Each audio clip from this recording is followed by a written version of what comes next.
Você está no Duas Saídas, seja bem-vindo, seja bem-vinda ao podcast da família basqueteira brasileira.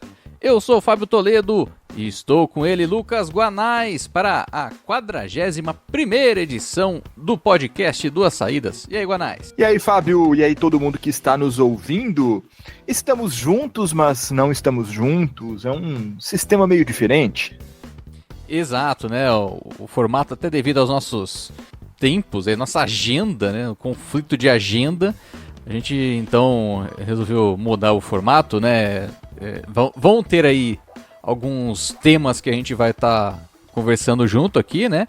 Mas outros serão gravados separadamente, né? Até para facilitar, né? Também nossa agenda. Mas não vai faltar aqui o basquete brasileiro para você no Duas Saídas. É que acabou que até semana retrasada a gente ainda tinha a madrugada, que nenhum dos dois trabalhava de madrugada. Agora a gente não tem nenhum horário mais. Manhã, tarde, noite e madrugada, pelo menos um dos dois estamos trabalhando nos nossos empregos normais e agora a gente precisa dar um jeito aqui em como é que a gente vai fazer isso. Exatamente, né? Então, vamos dessa maneira ver como dá. Acho que vai dar certo, né? Vai dar certo aí com o podcast Duas Saídas. Vamos nessa!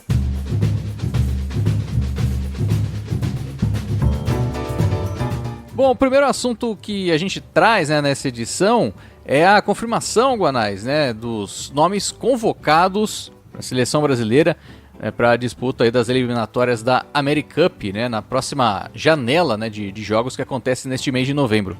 Já tínhamos os 19 pré-convocados semanas atrás e nos últimos dias a Confederação Brasileira de Basquete divulgou os 13 nomes que irão enfrentar Uruguai e Panamá nos dias 21 e 24 de novembro, daqui cerca de 20 dias, em Belém, no ginásio Mangueirinho. Foram 6 cortes, Fábio. Vamos começar pelos cortes, depois a gente passa para os que ficaram, né, para os que vão para a quadra.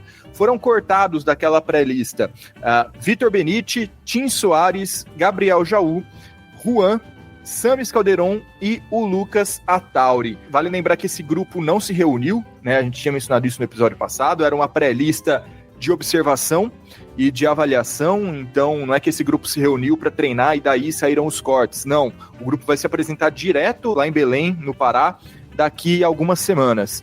E ficaram então os 13 escolhidos por Alexander Petrovic. Armadores, Raulzinho do Pinheiros, Alexei do Flamengo e Elinho do Corinthians, e também o Jorginho do César Franca, que joga tanto na armação quanto na ala. Continuando entre os alas agora, Didi Lousada, também do Franca, Zu Júnior, mais um do Franca, e Gui Deodato do Flamengo. Entre os pivôs, já começando ali a transição entre alas e pivôs, Matias Alessanco, nosso jovem prospecto de 16 anos que joga no Real Betis da Espanha, também Lucas Dias do César Franca, Natan Mariano do César Franca, Bruno Caboclo do Apoel Tel Aviv, Mãozinha do Memphis Hustle na D-League nos Estados Unidos e o Márcio no Ratio Farm Ulm. Muitos pivôs nessa seleção e muitos atletas do César Franca também, né, Fábio? São 4, 5 atletas do Franca. Exato, né? Elenco recheado aí. Boa parte da base do Franca. Dá pra falar que o Zu Júnior e o Didi é titular e reserva, né? Da equipe do Franca ali na ala. E, inclusive, recentemente, né? Com o Didi machucado, o Zu tendo mais espaço. Também ganhou. Jogaram pouco juntos, né? Exato, né? E ganhou, então, essa oportunidade aí na seleção. Chama atenção também o Lucas Dias, né? Até chegar a data das eliminatórias já vai estar recuperado, né? Da lesão. E também uma confiança, né, do Petrovic ali com relação ao Raulzinho, né, de retomada aí das suas condições físicas, já vem mostrando isso no NBB, né, e até o fim do mês acho que vai estar ainda melhor, né, mas chama a atenção, né, porque como você falou, não vai ter um período ali de preparação, né, de treinamentos e tudo mais, porque os jogadores vão se apresentar, né, tá programada a apresentação para 3 dias antes, né, dos 2 jogos, né, dessa janela. Então realmente vai ser só para chegar ali, jogar uma preparação rápida e bora pro jogo, né? De fato, lembrando que este torneio que a Seleção Brasileira de Basquete irá jogar são as eliminatórias, da AmeriCup. Então, o classificatório para a Copa América 2025. É um grupo ali de três seleções apenas, Brasil, Uruguai e Panamá, com essa rodada agora em novembro lá em Belém e depois outra em fevereiro. Só que se o Brasil ganhar as 2 partidas agora em novembro, já vai estar praticamente classificado para a próxima America Cup, mesmo que perca os 2 jogos em fevereiro. É um torneio bem mais tranquilo, é quase que protocolar para o Brasil, que só uma hecatombe ia fazer o time não classificar, então também não há de se chamar força máxima, não há também não há necessidade de um grande período de treinos que possa eventualmente desfalcar os seus times ou paralisar por muito tempo o calendário dos seus times também. Desses nomes convocados, né, acredito que chama atenção aí a escolha pelo Zu Júnior e pelo Natan Mariano, né, que é lógico, já faz parte dessa ideia da renovação que o Petrovic falou, né, quando teve o anúncio da sua permanência, mas dá para dizer também que entre os pré-convocados ali, esse início bom de NBB, tanto do Zu como principalmente do Natan Mariano, substituindo o Lucas Dias, né, acho que deu uma condição maior ainda, né, pro Petrovic confiar nesses atletas já para convocação nessa janela, né? Com certeza, porque o Zu Júnior ainda já tinha uma rodagem maior no adulto do Franca na temporada passada. Claro, esse ano tá com minutagem ainda mais relevante, mas ele já participava, inclusive, de jogos decisivos. O Natan não, né? O Natan tá chegando no profissional de verdade mesmo, nessa temporada 2024-2025, e tá indo muito bem, aproveitando, claro, né, mais uma vez a lesão do Lucas Dias e o fato também do Wesley não ter chegado, né, que é o outro pivô do César Franca que vai chegar quando terminar seus compromissos no México. Então ele aproveitou muito bem essa minutagem em Campeonato Paulista e começo de NBB e tá agora nessa convocação. É um cara muito interessante de ver jogar também. Ele até no começo ali, carreira de LDB, jogava ao lado de outros pivôs, né? Cogitou-se ele ser ala uma época, mas acabou indo ali, quase um caminho do Lucas Dias, né? Meio parecido, e foi se estabelecendo mais como pivô, tanto por necessidade como por característica também. Tô bem curioso para ver esses dois. Acho até que cabia mais jovens nessa convocação, mas a gente também tem que falar, né? Que, claro, Márcio ainda é muito novo, Mãozinha ainda é novo e tá nessa, o próprio Didi também, estão nessa convocação, e principalmente o Matias Alessanco. 16 anos é algo de muito destaque nessa lista dos 13 nomes escolhidos pelo Petrovic. E uma grande aposta, né, ali do basquete nacional. A gente já tá chamando a atenção, né, ali na 4ª divisão espanhola, muito jovem, já jogando contra adultos, indo muito bem, né, e agora talvez não venha a ter um espaço, né, nessa janela, mas segue nesse desenvolvimento e esse contato, né, com os atletas, com os nomes da seleção. Dá para dizer que é uma das principais apostas aí do Petrovic já para esse cenário, né, até o próximo ciclo olímpico, e que já a gente traz mais um pouco sobre isso, né? Não, eu acho que é a principal aposta. O Matias realmente é um jogador diferenciado, é um cara que consegue fazer tudo dentro de quadra, é um cara que leva a bola, que pontua, que defende, que já joga no adulto, né, mesmo aos 16 anos. Eu acho sim que ele deve ter algum tempo de quadra, eu não acho que ele vai ficar só em treinamentos dessa vez. Eu acho que pelo menos por alguns minutos o Petrovic vai testá-lo para ver como é que ele rende ao lado de um quinteto mais experiente, de um quinteto mais rodado também no basquete profissional, porque a expectativa nele é muito alta e as comparações até com idade e hype, né, são meio inevitáveis quando a gente pega, por exemplo, o Iago, que entrou na seleção aos 18, Gui Santos, que entrou na seleção aos 17, todos com o Petrovic também. É interessante a gente notar. Já nas redes sociais, acho que até a mãe do Matias, que é bem ativa nas redes sociais, a Georgia Santos, a mulher do Chilton, já puxaram que o Marcel também foi convocado aos 17, e ninguém aos 16, né? Você vê que 16 é algo extremamente raro, para não dizer inédito. Eu só não vou falar que é inédito porque eu confesso que eu não fui pesquisar, tá? Mas a expectativa em torno dele é muito alta, e eu acredito que pelo menos um pouco de rodagem dentro de quadra o Petrovic já vai dar pro menino, sim. De fato, pode ser melhor dizendo, de fato, o grande nome para os próximos 5, 10 anos para a seleção brasileira. Muito bem, e como eu quase falei, né, Guanais, mas dentro desse cenário aí de renovação e tudo mais, né, da renovação também do Petrovic, né, na seleção brasileira, o técnico nessa semana, né, ele descartou, né, que vai permanecer no Brasil até os próximos Jogos Olímpicos, né, de Los Angeles 2028. Foi numa participação, né, no Hello LA do canal Sport TV, no qual ele falou que ele vai preparar essa seleção, né, deixar para que nos Jogos Olímpicos um treinador brasileiro esteja novamente à frente da seleção. Isso vai um pouco de encontro, né, Fábio, com o discurso ali pré-olímpico e também durante ali o torneio na Letônia e, claro, os Jogos em Paris, de que o Splitter seria o grande candidato a ser o técnico da seleção brasileira principal ali nesse ciclo de 2028. Nós vimos já que não aconteceu logo de cara, ele foi mantido na comissão técnica, mas o Petrovic é o treinador principal, e eu imagino que isso seja alguma maneira de encontrar o momento exato para realizar essa transição para o Splitter ou para outro técnico da comissão, aí seja Elinho, seja Demetrios, o Savignani também. Então, eu acho que faz um certo sentido, em teoria, mas na prática eu prefiro esperar para ver, porque a gente ainda não sabe quando que vai ser essa mudança, em que condições essa mudança vai acontecer, então ainda é tudo muito nebuloso. A gente, na prática, meio que não... Como é que eu posso dizer? A gente sabe que na corrida final lá, em eventual para o Mundial, para o Olímpico, ou até com uma classificação para Los Angeles, já não vai ser o Petrovic, que é o técnico que está agora, mas faz tudo parte do processo mesmo, ou não faz?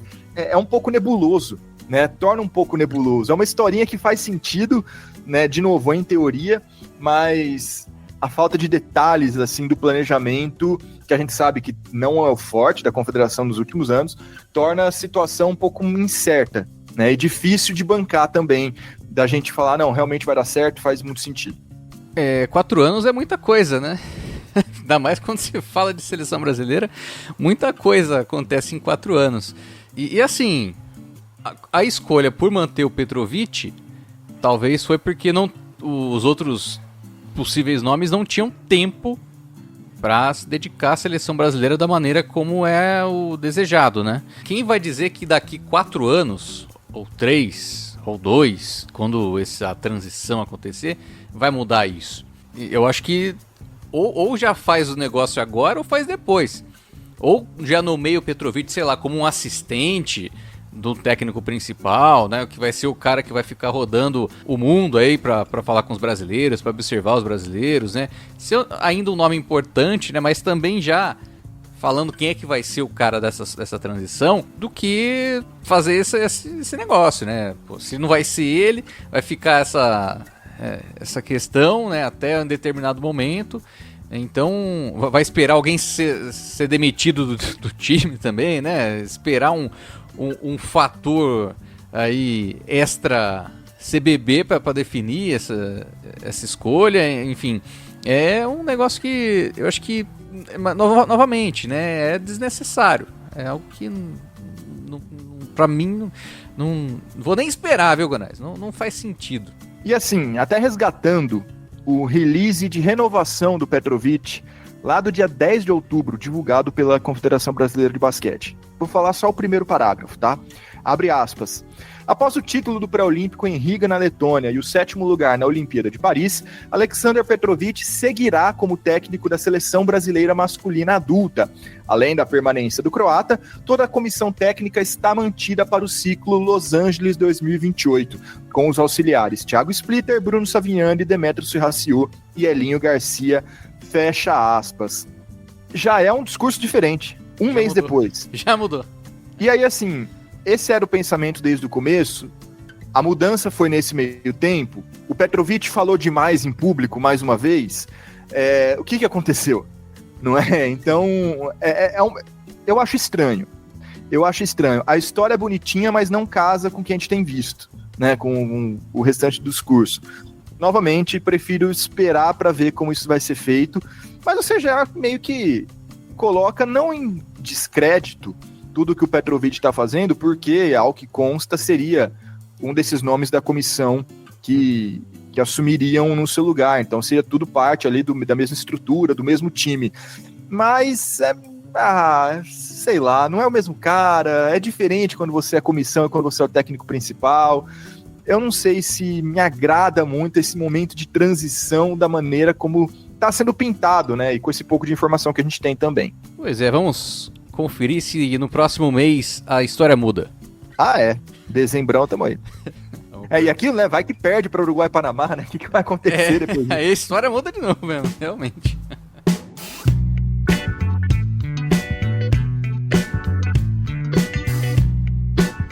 Muito bem, e ainda ficando em seleção brasileira, vamos falar um pouco da seleção do Sub-15 feminino, né? Seleção Sub-15 feminina que vai disputar neste mês de novembro o Sul-Americano Sub-15, aí valendo vaga para a Copa América, né? Para a AmeriCup Sub-16, que acontece no ano que vem. E a seleção então foi definida, né? As 12 atletas que estavam treinando em Barueri, né, já uma seleção maior, e foi dentro das atletas que estavam ali, foi definida então a lista das 12 que vão jogar em Barquisimeto lá na Venezuela. O Brasil está no grupo B, né, com Uruguai, Argentina e Equador, e no grupo A tem Venezuela, Colômbia, Chile e Bolívia.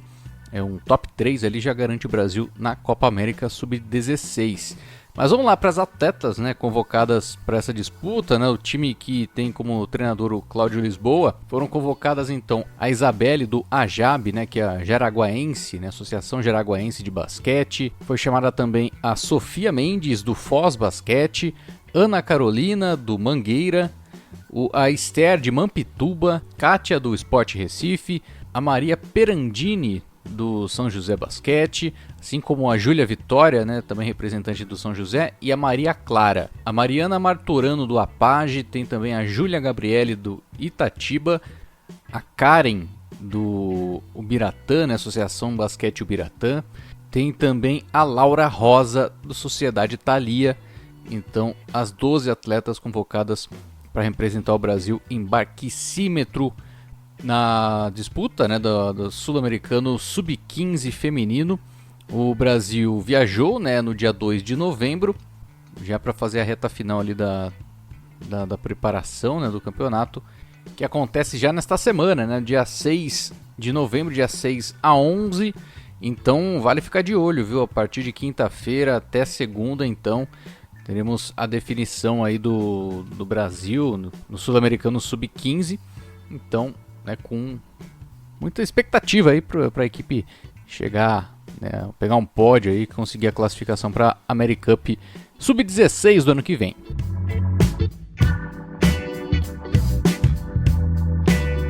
Seguimos na base para falar da disputa do Brasileiro de Seleções Sub-16, que já tem aí as disputas iniciadas neste domingo. Vai até a próxima segunda também, né, de 3 a 11 de novembro, acontecendo em Nova Friburgo, no Rio de Janeiro. É a competição então para a geração ali a partir de 2008, né, e que tem aí já a sua fase final, né. Na competição feminina tem as seleções estaduais do Amazonas, Mato Grosso do Sul, Pará, Paraná, Rio de Janeiro, Santa Catarina, Pernambuco e Paraíba.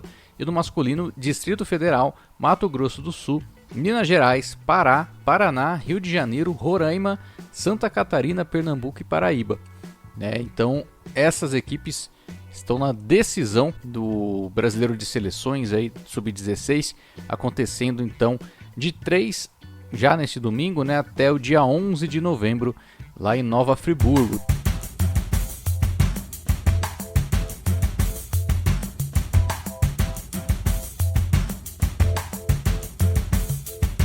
E falando agora de brasileiros pelo mundo, essa semana tivemos várias atuações dos nossos brazucas, principalmente no continente europeu. No comecinho da semana, o Iago jogou pelo Estrela Vermelha na Euroliga contra os Žalgiris na Lituânia. né? E jogou pouquinho tempo, jogou 14 minutos, fez 2 pontos, 4 rebotes, 3 assistências. Mais uma partida que o Iago ajuda em vários fundamentos, mas não tanto na pontuação. O Bruno Caboclo, no mesmo dia, no dia 30 de agosto, ali na quarta-feira, salvo engano, jogou por 14 minutos na Eurocup, né, que é um torneio de patamar abaixo no continente europeu pelo Hapoel Tel Aviv. Jogou por 14 minutos, fez 5 pontos, pegou 3 rebotes e uma assistência. Mas eles jogaram outras vezes, mas pro final da semana. Ainda na Euroliga, o Estrela Vermelha jogou mais uma vez contra o Panathinaikos, dessa vez na Sérvia, perdeu. A gente tinha falado semana passada, né, que a tabela do Estrela era bem complicada. O Iago jogou por 21 minutos e aí produziu mais, né, 11 pontos, 7 assistências, foi bem mais efetivo na armação, na pontuação, perdão, nesse segundo jogo. Caio Pacheco, pela segunda divisão da Espanha, no Tizona, fez quase um duplo-duplo no meio da semana, com 10 pontos, 8 assistências em 27 minutos pelo Tizona Burgos. Quem também jogou... estava esquecendo, né? O próprio Bruno Caboclo fez outra partida, aí já pela Liga Israelense, na vitória do Hapoel Tel Aviv, jogou por 17 minutos, também produziu bem mais, né? 12 pontos, 7 rebotes, 4 tocos para ele. Então o comecinho da semana foi um pouco pior para os brasileiros, mas com o passar dos dias as estatísticas foram aparecendo, né, um pouco mais. Quem mais que tem aqui de bastante destaque para a gente falar lá na Europa nesta semana é o Matias Alessanco, pela 4ª divisão espanhola, né, pelo Real Betis, pelo time B do Real Betis. Ele jogou 34 minutos, fez 21 pontos, 5 rebotes, 5 assistências, 5 roubos também e um toco. Aí o nosso jovem convocado para a seleção brasileira jogando muito bem lá pelo Real Betis. E se o assunto são os verdes e brancos, o Vitor Benite, pelo time principal na 2ª divisão, jogou por 25 minutos, e fez 14 pontos, pegou um rebote e deu um roubo também ali pelo Betis. O Augusto Lima, já na 1ª divisão da Espanha, atuou contra o Barcelona na derrota do Basquete Corunha por 106-80. Atuou ali por 17 minutos, fez 6 pontos, 4 rebotes, uma assistência, então a atuação também é um pouco mais discreta. E aconteceu um episódio muito legal nesse final de semana, na partida do Ratiofarm Ulm, o time do Márcio, na Alemanha, né? O Ulm ganhou o seu jogo pela Bundesliga, o Márcio atuou por 19 minutos, fez 7 pontos, deu 2 roubos, mas o foco não é isso, né? O foco é que o Iago compareceu ali na cidade de Ulm numa comemoração ali pré-jogo, e ele foi ovacionado pela torcida. Tem vídeos disso correndo nas redes sociais, mostra como o Iago, mesmo passando pouco tempo lá, ainda é ídolo, né, na cidade de Ulm, pelo que ele fez, pela parceria com o Caboclo lá também.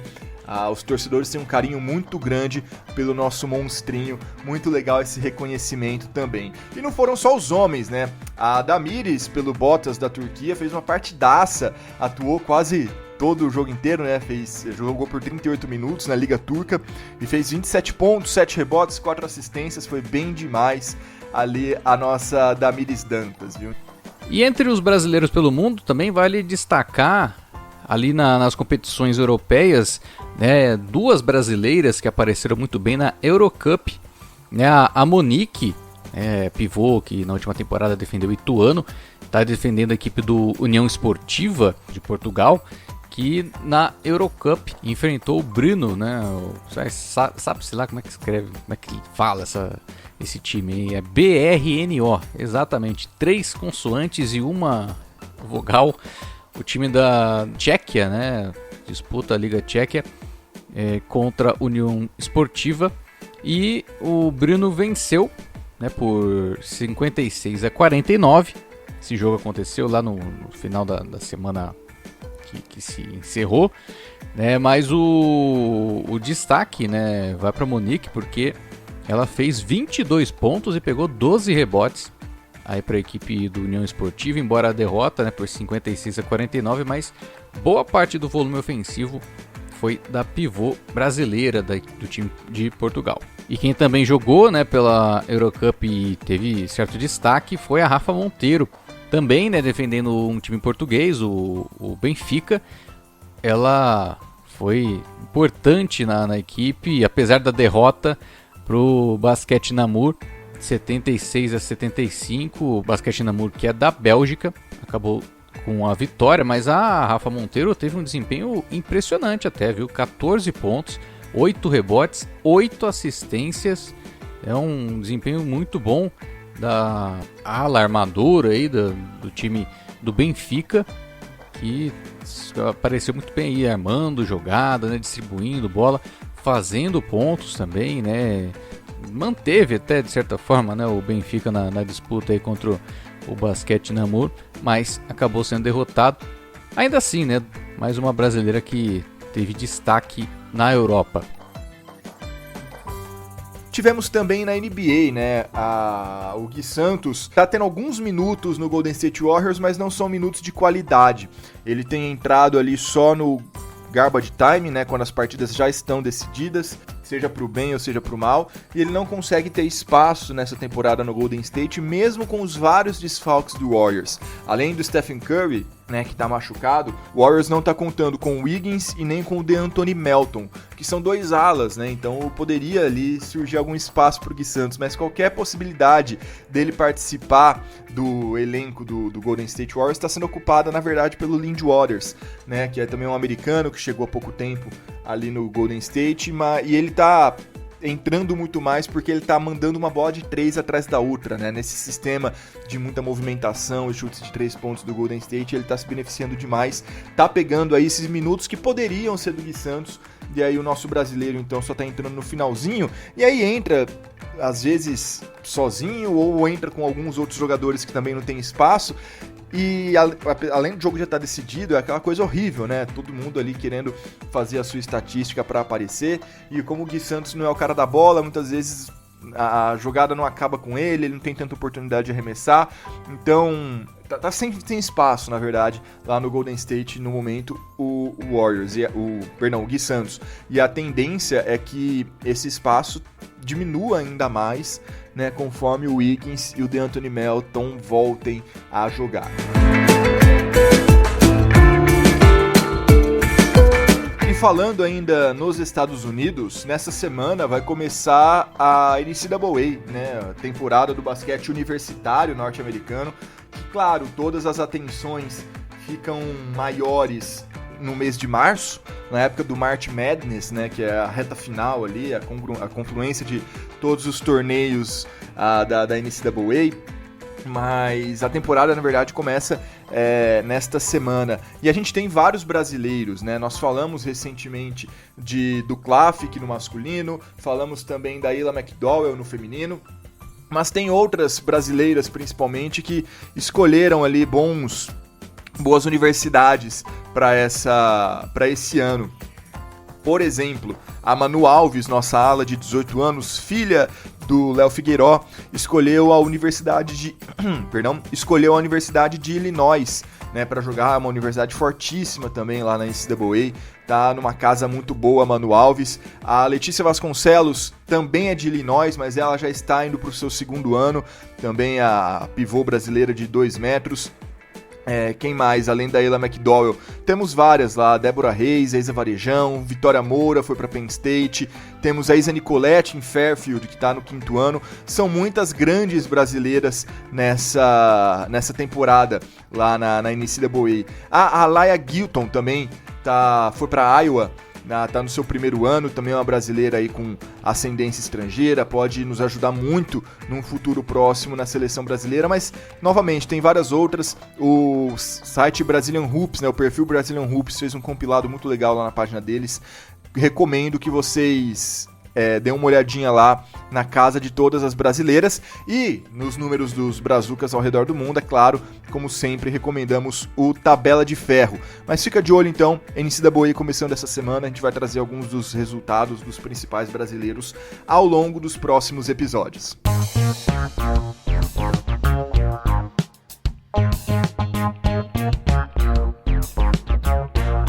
Vamos falar da mulherada aqui do Brasil, né? Vamos falar de Campeonato Paulista porque acabou a fase de realinhamento. Depois de quase realinharmos o universo, né? Todos os planetas do universo, enfim, acabou a fase de realinhamento com a definição, né, das 8 equipes participantes dos playoffs, né? E também, né, principalmente a definição da classificação ali das 4 principais equipes do campeonato ali, né, que estavam no realinhamento B, né, os times de melhor aproveitamento. Tivemos 2 jogos para definir esse cenário. O primeiro, a vitória do Santo André por 74-70 diante do Ituano. Jogo que começou com certo equilíbrio, mas o Ituano conseguiu abrir uma certa vantagem até o intervalo. Porém, na volta, né, dos vestiários ali, o Santo André conseguiu uma ótima parcial, né, no terceiro período, muito forte, com 25-9. E aí tem essa parcial alta, né, tem nome e sobrenome. Tássia Carcavalho, então, é o grande destaque, né, porque ela conseguiu bolas de 3 decisivas ali no terceiro período e que deu um volume ali, uma recuperação para Santo André. No quarto, o Ituano foi ligeiramente melhor, mas o desempenho do Santo André na terceira parcial garantiu à equipe condições de levar o jogo para a prorrogação. O jogo terminou 63-63 e aí fomos então para o overtime. E ali no overtime, então, a Tássia conseguiu bola importante. Aí teve ali no garrafão, né, Ju Ribeiro para o time do Santo André. A Sassá também teve bolas importantes nesse momento. E isso deu condição, né, para o Santo André terminar com a vitória por 74-70. Então, grande jogo. Terminou com a vitória andreense, mas também uma ótima partida para o time do Ituano. Eu falei da Tássia. A Tássia fez 6 bolas de 3 em 13 tentadas, né, aproveitamento de 46%. Um alto volume, né? Se for pensar em bolas de 3, foi em 18 pontos que ela fez, ela terminou com 22. Então, sem dúvida, um grande desempenho dela. Mas também ali a Laís conseguiu 13 pontos, 8 assistências, 11 rebotes para a armadora do Santo André. A Sassá também com 13 pontos e 14 rebotes. É um grande jogo para ela também. E do lado do Ituano, que não rodou tanto assim o elenco, né? Você pega, por exemplo, o Santo André. O time do Santo André teve 8 atletas na rotação. E a que jogou menos foi a Marcela, que jogou 10 minutos. Né? Já do lado do Ituano, foi 7 jogadoras, né? Uma a menos. E inclusive a Bleidão não chegou a 10 minutos, né? A Tainá Paixão jogou 45 minutos, a Joyce jogou 45 minutos, ou seja, não saiu de quadra. Isso também dá um desgaste, né? A Joyce terminou com duplo-duplo, né? 10 pontos, 10 assistências. A Gabi Guimarães teve 19 pontos, 11 rebotes. A Leila também com um bom jogo, 15 pontos, 10 rebotes. Assim, um time que apostou muito no quinteto, que foi bem de certa forma, né? Com 2 nomes só na rotação, mas que acabou caindo, né, justamente pelo ótimo desempenho daí de 3 jogadoras aí do Santo André, né, da Tássia, da Laís e da Sassá. Aí depois, né, já neste domingo, inclusive, a última partida do realinhamento B, né, com as melhores equipes, teve Ituano e Unimed Campinas. Na verdade, Unimed Campinas e Ituano, né? Jogo que aconteceu na cidade então de Campinas. E que, adivinham só vocês, mais uma definição no overtime, mais uma definição na prorrogação. Um jogo também com alto volume aí de bola, de ataque das equipes. Teve a Casanova pelo Campinas fazendo 6 bolas de 3 em 17 tentadas, né? Um grande desempenho ali também no perímetro, mas só ela, né? As outras jogadoras não conseguiram ter volume ali nas bolas de 3. E aí você teve a Isa Sangalli ali no garrafão tendo um retorno interessante, mas foi a Casanova, assim, um nome disparado do time do Campinas, enquanto que o Ituano, novamente, né, apostando muito no seu quinteto e com apenas 2 jogadoras entrando em quadra do banco, né, a Larissa e a Bleidão. E aí você tem um time completamente forte ali pro quinteto, né, pro quinteto titular. A Tainá Paixão jogando 41 minutos, a Lê Lisboa 38, a Joyce 42, Gabi e Leila jogaram todos os 45 minutos. E que teve a Gabi Guimarães com 29 pontos e 15 rebotes. E a Leila com 18 e 10, né? 18 pontos e 10 rebotes. Vitória do Ituano no overtime. O time conseguiu ter um maior volume ali nessa reta final. Algo que é até difícil, né? Porque a prorrogação são 5 minutos, né? E o Ituano conseguiu fazer 17 pontos no overtime. É até curioso, né? Esse desempenho da equipe do Ituano, que mesmo apostando, né, nesse jogo com menos mudanças, né? Mais com o quinteto principal, o time conseguiu ter muito volume, aproveitando ali de alguns erros, né, que o Campinas concedeu, né, permitiu ali pro Ituano fazer bolas em contra-ataque, né, o time conseguiu ter esse volume um pouco maior, né, na prorrogação, mas que até pela definição e mais uma vez na prorrogação mostra o grande nível ou o equilíbrio que tem aí no Campeonato Paulista, claro, dentro desse cenário das 4 equipes que foram aí definir a fase de realinhamento. É lógico que agora acabou, né, essa etapa e a gente vai então para os playoffs, oitavas de final, que vai ter então com esse encerramento, com a vitória do Ituano agora no domingo, né, por 89-81 contra o Campinas. O Ituano então termina com 2 vitórias e 1 derrota. Com isso, o Santo André encerra na liderança, né, da fase de realinhamento com 3 vitórias, ganhou das 3 equipes. O Ituano venceu o SESI e o Campinas, né, então termina com 2 vitórias e 1 derrota. Depois o SESI, né, fica na terceira colocação com 1 vitória e 2 derrotas, né? O SESI venceu o Campinas e o Campinas, que curiosamente teve a melhor campanha ali da primeira fase, termina em quarto ali, né, com nenhuma vitória em 3 jogos contra Ituano, SESI, Araraquara e Santo André. Então fica ali Santo André, Ituano, SESI e o Campinas. Para enfrentar aí o Corinthians, que teve a melhor campanha do outro chaveamento, né, que venceu todos os adversários, São José, Ourinhos e o Bax Catanduva. O São José, Ourinhos e Bax Catanduva terminaram com 2 vitórias e 2 derrotas cada um, né, e só o Pro Sport Sorocaba que não teve vitórias. A gente tem os seguintes duelos então: o Campinas enfrentando o Corinthians, né, que foi o quarto do realinhamento B com o primeiro do realinhamento C. Tem o SESI Araraquara enfrentando o São José. O Ituano encara o time do Ourinhos.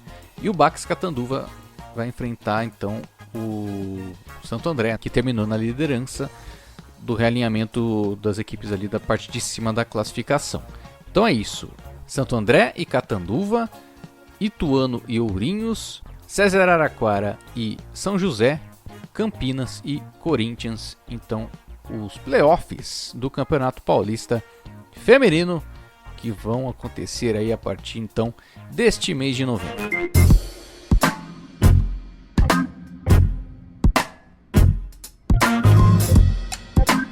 Muito bem, chegou a hora de falar do Novo Basquete Brasil. Acho que o assunto principal aí dessa semana, Guanais, é a queda do último invicto, o São Paulo, que perdeu para o Mogi, né, que é um dos times aí considerados com menos força, né, nessa temporada, até por conta dele ter perdido referências, né, do último ano, mas que jogando ali no Hugo Ramos derrotou o tricolor paulista, coisa que nem o César Franca, né, tinha conseguido. Pois é, Fábio, eram 5 vitórias do São Paulo e nenhuma derrota, e esse primeiro revés veio logo para uma equipe que está lá na parte de baixo da tabela, né? O Mogi estava com 2 vitórias e 4 derrotas, aproveitamento ali de 33% até este jogo contra o São Paulo, mas jogar em Mogi das Cruzes é muito difícil, né? E é um time de jovens, é um time muito aguerrido. Quase todos os jogos do Mogi, acho que tirando contra o Flamengo, foram jogos complicados, né? Jogos de diferença baixa, de placar mais apertado também. e foi assim contra o São Paulo que acabou caindo ali pro Mogi, principalmente num segundo tempo, né, muito ruim da equipe paulistana. O Mogi venceu o terceiro período por 24-19, o último por 23-17. Foi um grande jogo, principalmente do Gabriel Campos, que está apresentando ali o seu melhor basquete nos últimos anos, né? Mais confiante, mais assertivo, um chute melhor também. O Lessa também, o Guilherme Lessa, mais uma vez, muito consistente ali nesse time. O Lessa é aquele tipo de cara que não vai mudar a sua equipe de patamar, mas faz tudo funcionar, né? É aquele cara que azeita todas as engrenagens, e foi isso que aconteceu nessa partida. O Menca, vindo do banco, também foi muito bem. O Mogi conseguiu neutralizar ali algumas das principais ameaças do São Paulo, que também chutou muito mal, né? Chutou muito pouco, apenas 19 vezes do perímetro, e acertou 2, né? Então nada caiu, nada funcionou. Mogi mordeu muito na marcação, os jogadores do São Paulo, e ali acabou saindo com essa vitória. Isso mostra, né, no final das contas, mais uma vez, aquele equilíbrio da tabela do NBB dos times abaixo de Franca, Flamengo e Minas. Por mais que o São Paulo tenha vencido Franca, né, mas foi ali no começo de temporada, Franca ainda bem desfalcado também, e numa atuação gigantesca do São Paulo, é verdade. Mas aquele blocão de meio de tabela, que a gente nem colocava o Mogi no começo do ano, né? Mas agora ele meio que tá se posicionando ali também. É muito parelho e meio que pode acontecer qualquer coisa, né? Pois é, né? E inclusive nessa vitória do Mogi, no primeiro quarto, o Gabi Campos e o Lessa foram fundamentais, assim, para manter o Mogi na briga, né? O primeiro período, o São Paulo venceu por 19-14, né? Tudo indicava até então, né, que o São Paulo poderia crescer a partir dali, né? Mas o Mogi, com uma qualidade defensiva e também no ataque com o Lessa e com o Gabi Campos, conseguiu, né, manter o time na pegada. Principalmente o Gabi Campos no segundo quarto, que ele fez 10 pontos, né? No segundo tempo, foi legal de ver, né, a presença do Léo Bispo também, né? Que é um dos homens mais experientes desse time do Mogi, né? Embora estivesse fora do NBB já há algumas temporadas e apareceu bem. Até o Lucas Josuel também teve uma jogadaça ali, que ele fez uma enterrada brilhante, né? E na reta final ali, o Menca fez chover, né? Com as jogadas de infiltração, contra-ataque, uma bola de 3. É um time que realmente está chamando a atenção, mesmo sem grandes nomes, né, mas que conseguiu uma vitória gigantesca aí contra o time do São Paulo, que ainda assim tá lá em cima, né, por enquanto, com 5 vitórias e 1 derrota. Ah, claro, foi um início muito bom, aproveitamento de 83% pro tricolor paulista, caiu para terceiro em termos de aproveitamento, mas a gente tá numa fase do NBB com os jogos, com uma diferença muito grande de jogos entre os times, né, a gente tem União Corinthians e Caxias com 4, a gente tem o Pato Basquete com 8, por exemplo, muitos com 7, tudo se ajeita no final do primeiro turno pro Super 8, aí desarruma de novo e se ajeita, obviamente, pro final da primeira fase ali, visando os playoffs. Então, o importante é meio que olhar para dentro, né, e não para fora. Muita posição não vale tanto assim nesse momento, é mais questão de desempenho e quantas vitórias, quantas derrotas você tem nesse momento da competição. Bom, e falando em grandes histórias aí do NBB, uma vai acontecer agora no dia 5, Guanais, dia 5 de novembro, às 7h30 da noite, Paulistano e Corinthians, lá no Antônio Prado Júnior. É a partida que, tudo indica, vai marcar, né, o Elinho como o maior garçom da história do Novo Basquete Brasil. 2.416 assistências, Fábio, é o que tem o Elinho em toda a sua carreira do NBB, que disputou ali quase todas as edições, né? Ele estreou no NBB 2010, 2011, e é o mesmo número do Fúvio, né? Já aposentado, hoje gestor do Caixa Brasília, e eles estão empatados nessa liderança histórica. E claro, basta uma assistência para o Elinho pegar a liderança e se tornar o maior garçom da história do NBB Caixa, Fábio. Claro que ele é privilegiado por atuar em quase todas as temporadas, mas a média dele de 5.5 na carreira é impressionante. E assim, uma média de 5.5, mas desde 2020 é acima de 7, né?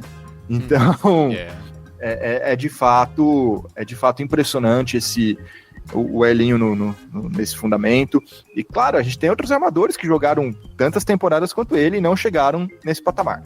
Pois é, e o fato curioso é que as primeiras assistências foram jogando pelo Paulistano, né? Temporada 2010-11, ele fazia parte do elenco do CAP e agora tende a atingir a marca histórica, né? Superar o Fúvio justamente contra o Paulistano. Merecidíssimo, né? O Elinho, que vem, né, pelo menos as 5 últimas temporadas. Eu diria que é desde a época em que ele começou a ter um pouco mais de espaço ali no próprio Paulistano na temporada 17-18, né, depois de sair do Mogi, ele vem se consolidando assim como um dos principais armadores desse estilo mesmo, né, de distribuição de bola, de ser um garçom, né, dentro do cenário nacional mesmo, né, Guanais?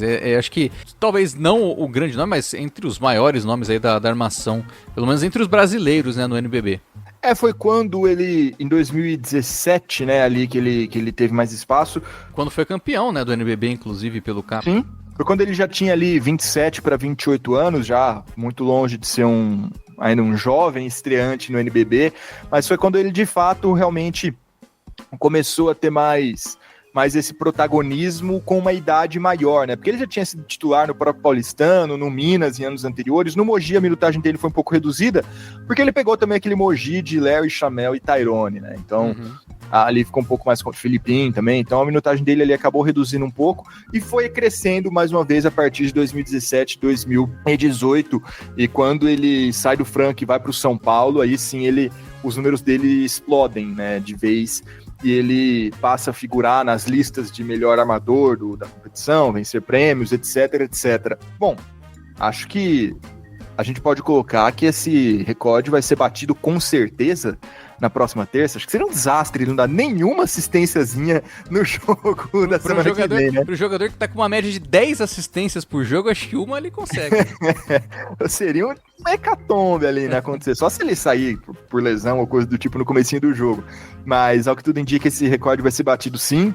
Muito difícil chegar nele, né, porque o Elinho ainda tem 35 anos, deve jogar aí mais algumas temporadas em alto nível, com alta média de assistências também no NBB. Então, quem sabe ele não pode chegar aí perto das 3.000, né, o que seria muito legal, um número muito bonito também, para coroar muito dessa carreira vitoriosa dele no NBB. Por falar em armação, em armador, tivemos aí uma das novidades dessa semana anunciada, que já entrou em quadra, inclusive, o Adiel, né? É um armador que joga na 2 ali também, né?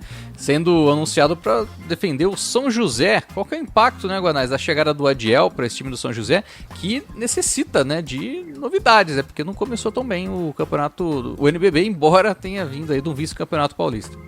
Cara, o São José precisa de qualquer coisa que o tire dessa draga pós-final de Campeonato Paulista. A chegada do Chouro em nada mudou, porque ele logo lesionou, né? Inclusive ele jogou acho que um jogo e machucou. Não tá entrando em quadra. O time tá conseguindo ter todo o elenco inteiro, tirando o Chouro agora. O Ruivo perdeu muitos jogos, o Carbonari perdeu algumas partidas também. E o Adiel chega para ver se consegue dar mais força, principalmente ofensiva, para esse time. Estreou essa semana, foi bem rápido, né? Ele saiu do Pinheiros, fez ali os testes pro Capitanes da D-League, não passou e veio agora pro São José.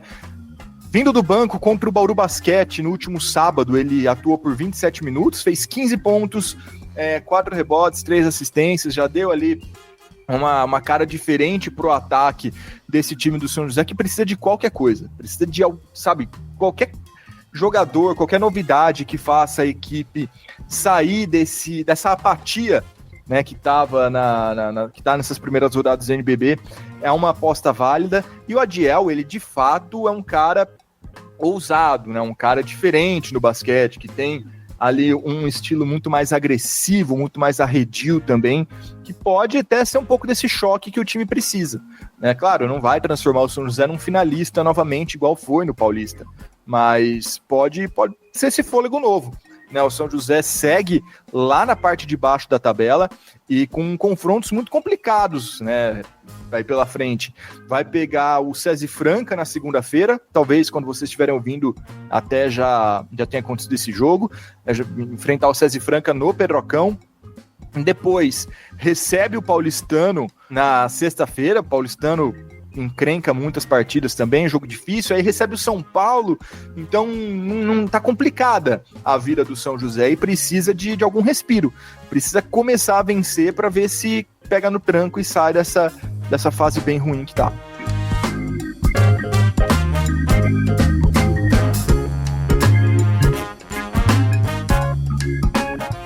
E você falou em chocar, né? Eu diria que outra novidade assim chocou um pouco, né?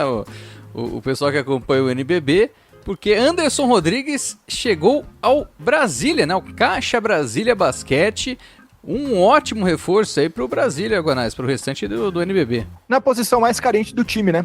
Que você tinha o Nesbit, aí você tinha o Matheus Bonfim e o Magna, que sim, estavam fazendo, e o Lázaro Rojas também, que tá jogando pouco, acho que tá lesionado, mas o Bonfim e o Magna jogando até acima do que eu esperava e do que eles mesmos apresentaram em temporadas anteriores, mas no papel ainda você tinha basicamente o Nesbit, né, de jogador de primeira prateleira, assim, então era o lugar mais carente ali do Brasília, que pega o melhor pivô, um dos melhores pivôs do ano passado, né, ele não ficou na seleção, né, que foi acho que Lucas Dias e Jaú, se eu não me engano. Isso. Mas foi o voto de muita gente pro quinteto ideal do ano passado, o meu inclusive, era um dos pivôs, e ele chega aí já vindo do México também, já estreou contra o Corinthians fora de casa, em São Paulo, nessa semana, e foi muito bem, Fábio, vindo do banco, fez 22 pontos, pegou 6 rebotes, né, em 28 minutos de quadra, dá um peso maior para esse time do Brasília, que tá muito bem nessa temporada, tá muito bem. Ah, e eu esqueci de falar do Beler, né, o jovem que não conseguiu explodir no adulto temporada passada, mesmo com bastante minutagem, e esse ano vem jogando pouquíssimo, entrando ali com jogos mortos apenas. E mais um cara que sobra ali jogando no garrafão contra o Corinthians, né? Já tinha sido com o Novaes, já tinha sido com o Faverani, agora é a vez do Anderson Rodrigues também jogar demais contra o Corinthians ali no garrafão. E assim, não tanto quanto o Anderson, mas o Nesbit e o Magna também fizeram jogaços nessa partida contra o Corinthians, que segue naquele problema que nesse jogo o ataque até funcionou, né? Foi 105-99 por Brasília, então, fazer 99 pontos é muito raro no NBB, mas levou 105. Né, levou 105 dentro de casa. O Corinthians é um time de orçamento alto, de nomes muito carimbados e não tá correspondendo. Né, não está conseguindo utilizar as suas peças da melhor maneira possível. Claro, teve o desfalque do Cauê Borges e do Vitão? Teve. Né, isso sempre precisa ser lembrado. O elenco estava mais curto, mas ainda assim está jogando muito abaixo do que pode esse elenco do Corinthians. O contrário do Brasília, né?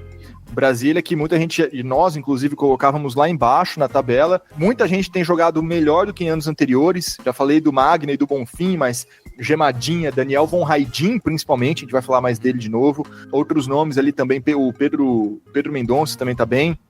E o Brasília tá aí, cara. Lucas Lacerda, 7 jogos. Né? Lucas Lacerda mantendo o bom nível de Mogi. Jogando como no começo da temporada passada. Né? No segundo turno ele caiu um pouco. Aí tá jogando novamente igual o início do último ano. Tá aí com 7 jogos, 4 vitórias e 3 derrotas, invicto ainda em Brasília. E é o melhor ataque do NBB, inclusive, viu? Tem a maior média de pontos e é o time que mais acerta arremessos de 3 também, mais arremessos do perímetro e em números totais, né? Então, impressionante de fato, um rolo compressor o ataque do Brasília, funcionando além das Expectativas. E a gente tem que considerar que o Ayrton Cook não jogou, né? O Ayrton Cook tá ali voltando, pegando ritmo, ainda não atuou contra o Corinthians, é mais uma peça importantíssima para esse elenco, que tá muito bem.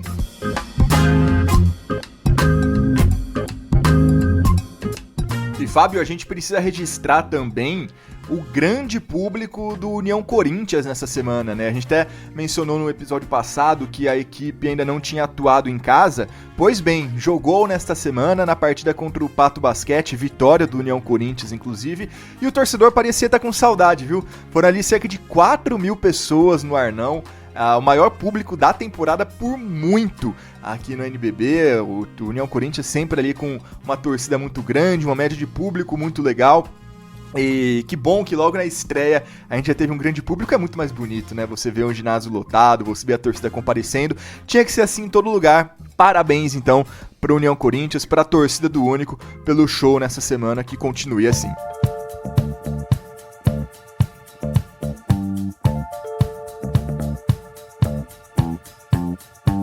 E agora vamos falar do quinteto, né, da seleção da semana, aqui do Duas Saídas, com os melhores, né, da semana, Guanais. Vamos lá, Fábio, começando então pelos nomes, e aí a gente fala mais um pouquinho deles. O nosso quinteto é formado por Dontrell Bright, Daniel Von Haidin, Alex Garcia, Nathan Mariano e Faverani, e o Balbi do Flamengo de sexto homem. Fábio, vamos falar um pouquinho de cada um deles. Tem 2 jogadores do Bauru, então acho que a gente pode partir disso. Bright e Alex são praticamente os jogadores das estatísticas bauruenses, né? Praticamente tudo que o time produz, ofensivamente falando, melhor dizendo, gira em torno deles. Os pontos que caem para os outros atletas são meio que residuais quando essas principais opções ofensivas acabam não dando tão certo assim. Claro, tem o pick and roll com o Andrezão, você tem ali o desafogo com o Mogi no perímetro, tem também, é claro, mas é tudo focado em Bright e ou em Alex Garcia. Tem funcionado muito bem, porque o Bauru tá naquela posição mágica do time, né? Eu acho que se você fizesse uma classificação histórica não, até porque a gente já fez isso muitas vezes, o Bauru tá lá acho que só atrás do Flamengo, e talvez agora do César Franca, mas se você fizesse um campeonato, um NBB, hipotético, como seria um NBB que juntasse todas as edições da história, eu acho que o Bauru estaria em quinto, né? Porque é a posição que o time mais está confortável, parece. É impressionante. Para fazer uma previsão, acho que do NBB antes do campeonato, você pode deixar o Bauru em quinto ali, que você tem uma chance de acertar. Mas a gente colocou em 11º, se eu não me engano. Erramos. Por enquanto, assim como temporada passada. E a gente falou isso no preview, inclusive. Né? Dava para imaginar o Bauru lá? Dava, só que não era o mais provável. E o time, mais uma vez, tem feito isso. Ficou em quinto na temporada passada, tá em quinto nessa, e tem uma tabela favorável nos próximos jogos, inclusive. Vai jogar partidas interessantes, acessíveis dentro de casa, na panela de pressão também. Mas a seleção fala de passado, não de futuro. Né? E Bright e Alex estão ali em altíssimo nível, mantendo o Bauru nessa quinta posição mágica, né, do ano passado, a quinta posição também do título em 2016-17, e nessa semana, por exemplo, vou pegar os jogos deles aqui, só para dar um contexto para vocês. O Bauru, nessa semana, passou pelo São José, no último sábado, como já mencionamos, mas passou também pelo César Franca, Fábio, e pelo Paulistano fora de casa também. E assim, você pega contra o César Franca, poxa, o Bright fez 20 pontos, pegou 4 rebotes, deu 6 assistências e 4 roubos. O Alex, 14 pontos, 6 rebotes, 6 assistências também. Eles estão muito perto do triplo-duplo em várias oportunidades, né? Estão sendo fundamentais, de fato, para esse time do Bauru, que se ancora muito neles, o que é perigoso, mas enquanto funciona, né, ninguém tá reclamando. Enquanto tem a condição física para isso, né, isso acontece. Contra o Paulistano, o Bright, 31 pontos, 4 assistências. O Alex, 18 pontos, 7 rebotes, 6 assistências. Você falou contra o César Franca, né? Contra o São José, 28 pontos do Alex, 5 assistências, 6 rebotes. E o Bright vem atrás com 15 pontos, né? Então, sempre eles estão na liderança ali, pelo menos estatística, né, da equipe do Bauru, e sendo fundamentais, disparado aí para o time chegar nessa terceira semana de NBB na quinta colocação. Com toda certeza. E seguindo no nosso quinteto, Daniel Von Haidin e Fábio, ele sempre se destacou pelo chute, né? Só que ele sempre teve um volume muito alto e o aproveitamento caía. né? Se você for pegar as 4 temporadas dele no Cerrado, ele teve chutando do perímetro 33%, 34%, aí caiu para 29% em 2022, ano passado foi 35%, né? É o melhor aproveitamento dele aí do perímetro. Mas esse ano, ele tá com 44, chutando 6,4 vezes por jogo dos 3 pontos, também é o maior volume dele em toda a carreira, e com o maior aproveitamento. Ele tá com média de 16 pontos nessa temporada. Mas como a gente fala só da semana, né, a gente não tá analisando aqui a corrida pro MVP, que vem daqui a pouquinho, spoiler. Só na semana, o Brasília venceu o Pinheiros e o Corinthians, e ele fez 47 pontos, 15 rebotes, 5 assistências e 3 roubos nesses jogos. Foi, de fato, impressionante. 25 pontos contra o Pinheiros, com aproveitamento de 71%, 22 pontos contra o Corinthians, chutando 70% do perímetro e 40%, respectivamente. Incrível a temporada do Daniel Von Haidin. Virou, nesses 7 jogos do Brasília, aquele shooter, aquele gatilho que a gente sempre imaginou que ele pudesse ser. E no garrafão temos Natan Mariano e Faverani, mais uma vez o Faverani presente, né? Segue sendo um nome fundamental para a equipe do São Paulo, mesmo na derrota contra o Mogi, até por conta das dificuldades do São Paulo nas bolas de 3, né? Ele era o principal nome ali no garrafão. E o Natan Mariano, que a gente já até falou ali dele entre os convocados da seleção brasileira, fazendo valer, né? O espaço que ele conquistou aí a partir da lesão do Lucas Dias, né, sem o Wesley Mogi presente na equipe ainda, mostrando qualidade, mostrando capacidade, e ele é um 4, né, um pivô, um ala pivô, mas que tem mobilidade ali, né, para ser tanto chutador nas bolas de 3, como também pegar a bola ali do perímetro e infiltrar, né, isso ele faz muito bem também, né, então é um nome de muita qualidade que se mostrou muito bem nessa semana aí pela equipe do César Franca, apesar de ser uma semana que teve derrota para Bauru, mas mesmo contra Bauru ele fez um grande segundo tempo. Foram 13 pontos ali contra o Dragão, além de 2 roubos, um toco também. Contra o Pato ele teve 3 tocos, além de um duplo-duplo super expressivo, né, 14 pontos e 12 rebotes, num jogo sem o Novaes, então ele aproveitou muito também, né, essa ausência do Novaes pela equipe do Pato, e, cara, jogando 35, 30 minutos por jogo, também tá indo muito bem nesse início, Natan Mariano. E essa questão da mobilidade é muito interessante, porque é algo que ele precisa tomar muito cuidado para manter. A gente vê muito pivôs jovens ainda com esse recurso, e com o passar do tempo eles vão ficando mais cintura dura, né, mais paradões, mais lentões. Muitas vezes acontece isso, e tomara que ele consiga manter esse atleticismo e esse repertório ofensivo que ele tem também. E, cara, chutando contra o Bauru Basquete, ainda 2 de 3 do perímetro, então ele só consegue infiltrar desse jeito porque gruda um marcador nele para evitar um chute de 3 pontos. Né? Ele tá chutando 40% do perímetro nessa temporada. Então, se você tem essa arma de espaçar a quadra também, você cria um espaço lá embaixo, que era onde seu marcador deveria estar, e aí você consegue infiltrar, e os pivôs que têm essa capacidade se dão muito bem, e é algo raro no Brasil. A gente pega esses pivôs que chutam, muitas vezes eles não têm essa explosão de dentro para fora, esse corte de dentro para fora. Hetzheimer, por exemplo, não tem. O irmão dele, o Lucas Mariano, até fazia, mas não era sempre que funcionava. Até no Brasil ainda funcionava um pouco, fora do Brasil não. É raro de ver isso. É raro disso acontecer, e tá tendo início de carreira de NBB muito legal. O Natan Mariano também. E só voltando um pouquinho no Faverani, Fábio, médias ali incríveis de pontos nessa temporada, uma semana muito boa, e ele não passa de 25 minutos em quadra, né? Ele consegue 20 pontos contra o Paulistano e 8 rebotes, 14 e 7 contra o Mogi, jogando ali 21, 24 minutos por jogo. Minutagem reduzida, a gente sabe das questões físicas do Faverani, e mesmo assim consegue ser super impactante. E o sexto homem, o Balbi, né, se encaixando ali nesse time que tem o Alexei como principal armador, né, e rendeu bem essa semana vindo do banco. Muito bem, Fábio, muito bem. O Alexei tá começando os jogos pelo Flamengo, e o Balbi tá vindo do banco. Ele veio bem contra o Fortaleza, né, ali no começo da semana, com 10 pontos, 6 rebotes, 4 assistências. Então, mais uma vez, né, o Balbi muito completo, dando esse dinamismo aí para a equipe. Só que contra a Unifacisa, ele explodiu, né? Ele precisou entrar mais cedo do que eu imaginado, porque o Alexei ficou carregado em faltas muito rápido, e ele fez só o recorde pessoal dele na história do NBB. Ele vindo do banco, em 24 minutos, ele meteu 29 pontos. Ele acabou com o jogo. Deu a vitória pro Flamengo em Campina Grande, que é um lugar muito difícil de jogar. E o Flamengo sai do Nordeste com 2 vitórias, né? Que é algo que praticamente ninguém consegue.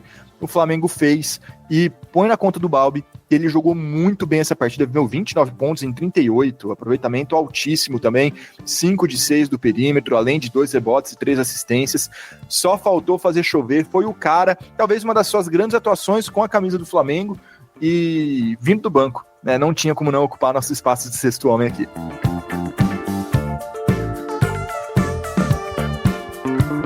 E vamos para a primeira divulgação da temporada, das parciais, né, da corrida para o MVP. Vamos lá com o top 10 até aqui, né, dos destaques. A gente começou, né, a computar as nossas notas dos atletas lá desde o início, né? Então a gente traz a primeira parcial agora e a partir das próximas semanas a gente vai aí até o final. Temos então na 10ª colocação o Melvin Johnson do Corinthians, 9º lugar para o Novaes do Pato Basquete, no 8º lugar tem o Dwayne Johnson do União Corinthians, 7º lugar para o Betinho do Caxias, 6º para Alex Garcia do Bauru, 5º lugar o Bennett do São Paulo, 4º lugar para o Jorginho do César Franca, 3º o Daniel Von Haidin do Brasília, 2º lugar para o Faverani do São Paulo e na primeira colocação até aqui Dontre Albright do Bauru Basquete. Muito legal, né, Fábio? Começando então aí o nosso top 10 e assim, galera, a gente ainda tem, né, como dissemos, times com 8 jogos, times com 4, então se prendam menos às posições e mais aos nomes. Né? Pô, vocês, quem tá em quarto, quem tá em quinto, não interessa tanto assim, né? É mais uma lista de quem começou o NBB muito bem. Lá na frente a gente pode discutir, fazer comparações mais diretas de um jogador contra o outro, mas por enquanto as amostragens ainda são um pouco diferentes, até por isso a gente começa só nessa terceira semana e não lá logo de cara, desde ali dos primeiros jogos, em outubro ainda, para ter um pouco mais essa noção, uma noção um pouco mais estável de como são esses jogadores, e como a gente já tem time aí com muitos times com 7, até com 8 partidas, que, poxa, 20% do campeonato, né, da tabela, já dá então para a gente estabelecer ali alguns parâmetros para fazer essa lista, mas de novo, vamos falar mais dos nomes do que das posições em si, e a gente já mencionou algumas questões aqui, né, a gente tem 2 jogadores do São Paulo, a gente tem 2 jogadores do Bauru, são talvez os times mais quentes desse NBB, se ancorando em peças mais definidas, né? Porque Flamengo, Minas, estão ali mais distribuídos, né? Os valores ao longo do jogo, né? Os elencos maiores e os coletivos funcionando um pouco melhor também. Isso, vamos lá, falamos do Bright e do Alex, né, já como um destaque, né? O Von Haidin também destacamos, o Faverani. Vamos falar daqueles que a gente não chamou a atenção. Vamos começar lá com o Johnson, né, que tá no time do Corinthians. O Corinthians não começou bem, né, Guanais, no NBB, mas o Johnson individualmente, né, tem chamado a atenção.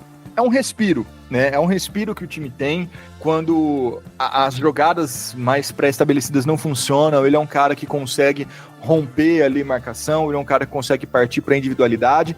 O Thornton também tem essa capacidade, mas não está conseguindo tanto, né? Tá sendo uma temporada abaixo do Thornton.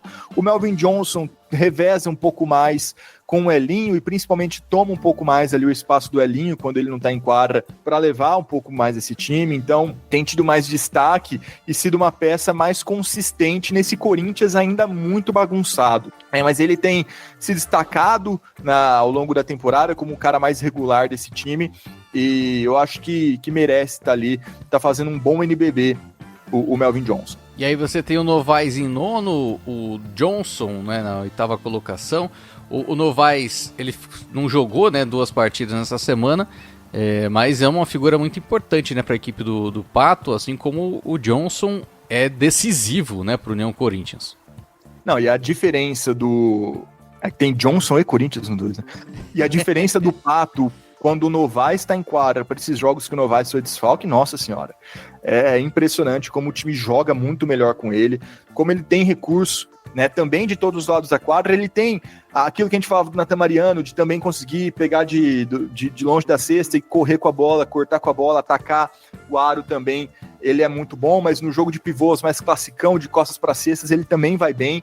Pois só ele voltar, por exemplo, que o Pato cresceu muito de rendimento, né, na última partida, por exemplo, que foi a que marcou o retorno dele contra o União Corinthians. O jogo foi muito parelho por conta, principalmente, da presença do Novaes. Então, é um cara que figurou muito na nossa lista do ano passado também e segue mais uma vez em alto nível lá no Paraná. E quem tá bem também, né, aparecendo aí, entre os nomes veteranos, Betinho, hein?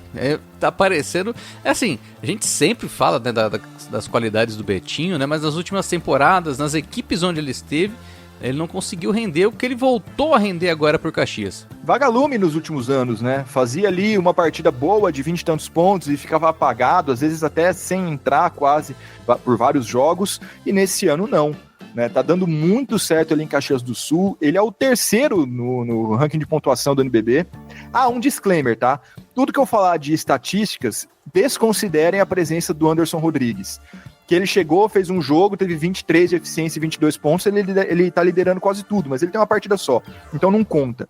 Tá? Entre quem tá desde o começo da temporada, o Betinho é o terceiro maior pontuador, média de 18,25 pontos, tá subindo no ranking histórico de pontuação, chegou inclusive a sua partida de número 500 essa semana no NBB, e é um dos caras desse Caxias, né? Um Caxias também que a gente imaginava que ia estar lá embaixo na tabela, e tá ali em 8º lugar, aproveitamento de 50%, 2 vitórias, 2 derrotas, muito por causa do Betinho também. O Vini Chagas tá fazendo um campeonato excelente, mas o Betinho, até dos veteranos que o Caxias contratou, é o cara que consegue manter o nível por maior tempo, né? A gente vê Larry jogando por 30 e poucos minutos, ele cai muito de rendimento nessa segunda metade, né? Começa bem, cai de rendimento, o Chamel um pouco também. O Isaac tá bem, mas sempre foi um cara mais discreto, e o Betinho não, o Betinho tá conseguindo manter, tá conseguindo ser ali o cara desse Caxias, muito legal, e lembrado aqui nesse nosso top 10, tá jogando muito bem realmente.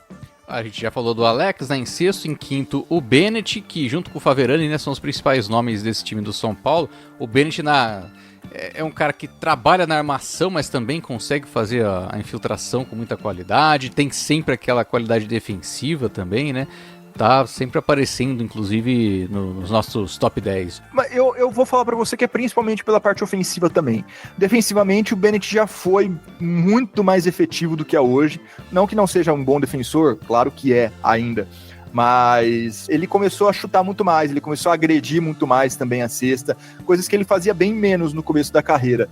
E eu acho que essa diferença que mantém o Bennett ainda como um dos principais alas atuando no NBB. E eu acho que para encerrar, né, dos nomes que a gente não tinha falado, o Jorginho, que até por conta das lesões do César Franca, é um grande nome, já seria, né, naturalmente, com esse retorno à Franca, mas está ali, né, sendo o representante francano aqui do nosso top 10. Foi a grande contratação do NBB, né, e mesmo o Franca mal, com desfalques, e o próprio Jorginho com números abaixo do que tinha em outros anos, você piscou e ele tem 12,3 de pontos de média, 8,2 rebotes e 5,5 assistências, além de números expressivos em roubos e tocos também. Ele não tá tão alto assim nesse ranking porque tá chutando muito mal, 17% do perímetro, é muito ruim, né, e bem abaixo do que ele costuma fazer também. Ele nunca foi um exímio chutador, mas sempre ficou ali na casa dos 30, 35, 36%, e 17 é muito pouco. Né, muito pouco, então melhorando isso, ele tende a ser ali muito mais efetivo. Quando o Franca voltar e tiver todo mundo em condições, Lucas Dias, Wesley, Didi também, a tendência é que o Jorginho também volte a crescer, tá num ritmo mais devagar, assim como toda a equipe de Franca nesse começo de temporada, e mesmo assim é um dos melhores em quadra no NBB. Bom, e temos no topo Dontrell Bright. Que início, né? Início gigantesco do Bright por Bauru nessa temporada. Uma sequência, uma evolução do Bright dentro do que ele já vinha mostrado de muito bom na última edição, né? Olha, eu vou falar pra vocês, a gente tenta de vez em quando trazer um pouco do que as imprensas regionais falam dos jogadores, dos times. Não é sempre, mas a gente traz aqui um pouco. E bom, por sermos de Bauru, né, eu moro em São Paulo hoje, mas acompanho bastante a imprensa de Bauru, a gente vê bastante as avaliações da galera de lá. Olha só, estão comparando o impacto do Bright no Bauru Basquete ao impacto do Larry Taylor nas primeiras temporadas, tá? Eu acho um pouco demais, porque o Larry Taylor durou ali, foram 3, 4 anos espetaculares, mas olha, a evolução do Bright de 22, 23 pro ano passado foi gigantesca, e ele tá evoluindo de novo, né? Ele tá crescendo quase que a mesma coisa que ele cresceu da temporada retrasada para passada, ele cresceu para essa mais uma vez.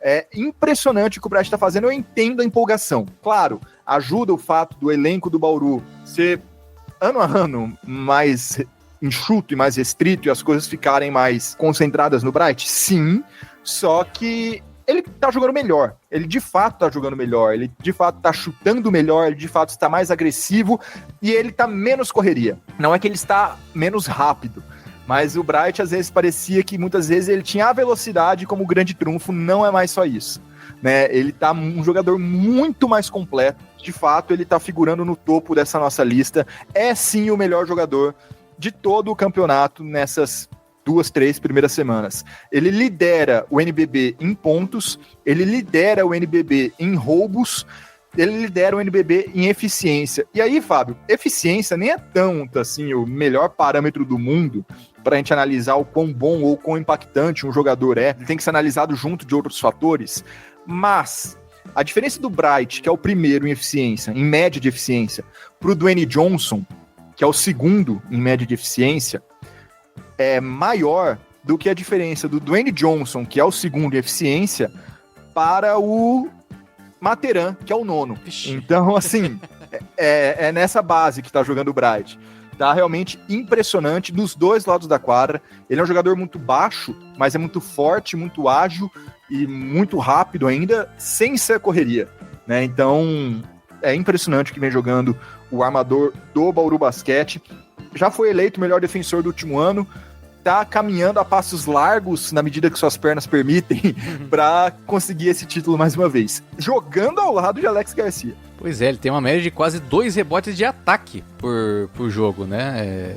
Para você ver questão de posicionamento, agilidade, né? De fato, o Bright está vivendo o seu melhor jogo, assim, em termos técnicos, em termos físicos, em termos de mentalidade, né? Porque tem umas bolas que ele tem feito, assim, umas bolas de 3 que ele mostra a confiança no jogo que ele tá tendo, né, pra equipe do Bauru, e dá pra dizer que o Bauru hoje é o quinto colocado com 4 vitórias e 2 derrotas, muito por conta do Dontrell Bright que ele vem jogando. Total, são 21,7 pontos em 45 tentados, 4,7 rebotes, né, sendo ali 2 ofensivos, 5 assistências também, é por muito o maior número dele de assistências na carreira, chutando 40,9% do perímetro, Fábio, e dando 2,8 roubos por jogo, também ali com uma grande diferença para o segundo colocado. A única coisa do Bright é que ele tá com um lance livre bem ruim, né? 68%.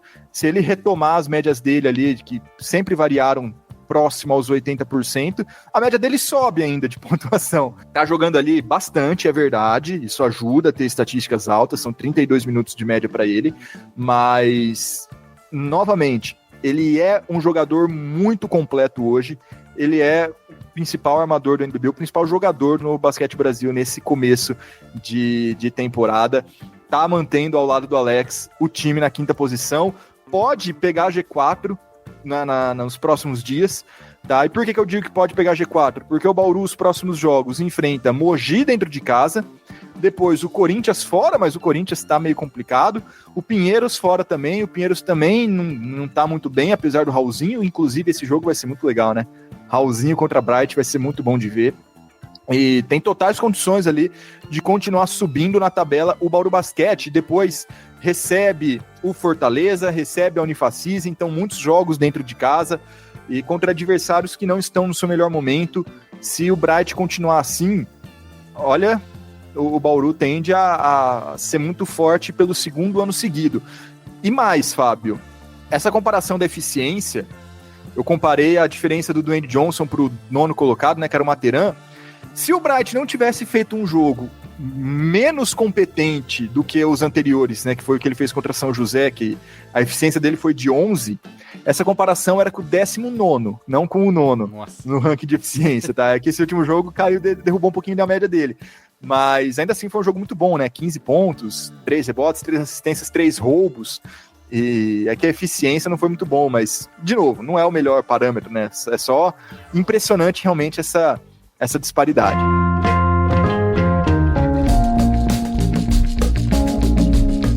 E agora vamos para as perguntas que a galera deixou lá no nosso Instagram. E olha, a caixinha tá ficando cada vez maior, viu? Muitas perguntas nessa semana. Vamos começar então aqui com o Pedro Rodrigues, na quadra, perguntando se esse é um dos melhores começos de NBB dos últimos anos. Dos últimos 5 anos, né? Ele ainda faz esse recorte temporal. E aí fica mais fácil responder, porque os últimos 5 anos pega 2019 para cá.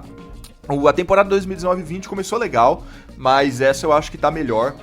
E nos anos seguintes foram pandemia, né? Então foi um nível realmente abaixo. Até 2022-23 foi um nível ali mais baixo. Ano passado voltou a melhorar um pouquinho, mas ainda não tava legal. E esse ano tá bem atrativo, né? Talvez eu não sei se melhor em termos de qualidade de jogos, apesar de a gente ter tido algumas partidas bem boas, mas a gente tá tendo retorno de muitas peças legais, né? Então tá sendo bem mais atrativo nesse ano. A gente precisava ali, seria muito legal que alguns jogos de maior visibilidade tivessem uma qualidade maior, né? Tipo Flamengo e Vasco, Vasco e Pinheiros, alguns jogos do César e Franca por enquanto, mas de maneira geral eu tô gostando bastante, viu? É o que a gente falou em episódios anteriores, tá bem mais equilibrado esse ano, bem mais distribuídos os bons valores também. Isso é bem legal. E aí a gente entra também na pergunta, antes de passar até pro Fábio, do Lucas Boiani, né? Que ele tá perguntando se esse NBB parece mais equilibrado do que anos anteriores, surpresas e decepções acontecendo.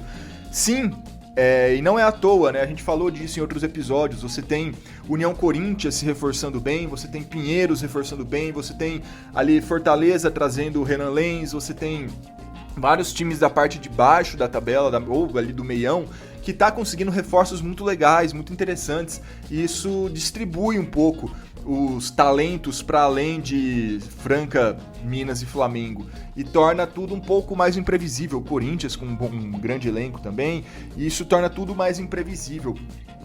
Então sim, é um NBB mais legal, é um NBB que mesmo os times que em tese figurariam na parte de cima da tabela já perderam alguns jogos, e para quem fica ali tentando disputar a liderança, você perder 1 ou 2 jogos na temporada significa você perder 1 ou 2, às vezes até 3 posições.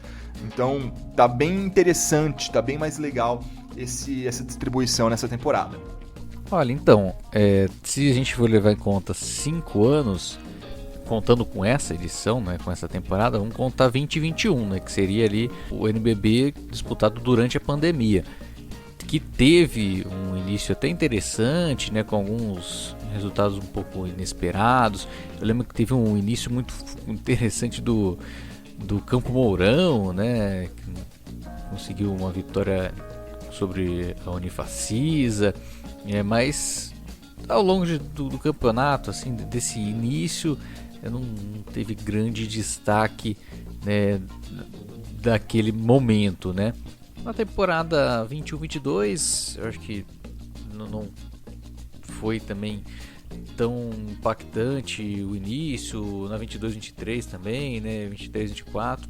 Eu acho que realmente pela maneira como iniciou o campeonato nessa temporada, o equilíbrio ou os resultados mais surpreendentes, digamos assim, chama atenção. Tivemos aí, por exemplo, o Pato ganhando fora de casa contra o Corinthians, fazendo jogo duro contra o Pinheiros, né, na primeira viagem da equipe aí no campeonato, né, nos primeiros jogos do time. O Botafogo, né, naquele início também, né, superando Mogi e São José. Acho que o próprio desempenho das equipes, né, com novidades, você mesmo mencionou, né, Guanais, da maior distribuição de bons nomes aí dentro de cada elenco, e que coloca inclusive numa classificação com times que na teoria, né, não estariam tão alto assim, né, na tabela. União Corinthians, né, com um ótimo início, o Brasília com um excelente começo também, ficando acima das expectativas de outras equipes que na teoria, né, estariam brigando lá na parte de cima, ou que podem, no decorrer do campeonato, aí brigar na parte de cima. Corinthians, Unifacisa, Paulistano, né, que pelo investimento, né, e no caso do Paulistano, tradicionalmente brigando lá em cima, a gente está vendo nesse início na parte de baixo, né? Então, desempenhos também que surpreendem, alguns negativamente, outros positivamente, né? Um campeonato um pouco menos previsível, dá para dizer assim, até aqui, né? Por exemplo, o Franca, né? Que mesmo aí com os desfalques e tudo mais, né? Tem outra pergunta aí que vai falar sobre o Franca, mas que já perdeu 3 partidas, né? E então já é um cenário diferente, né, do que teve nas últimas edições.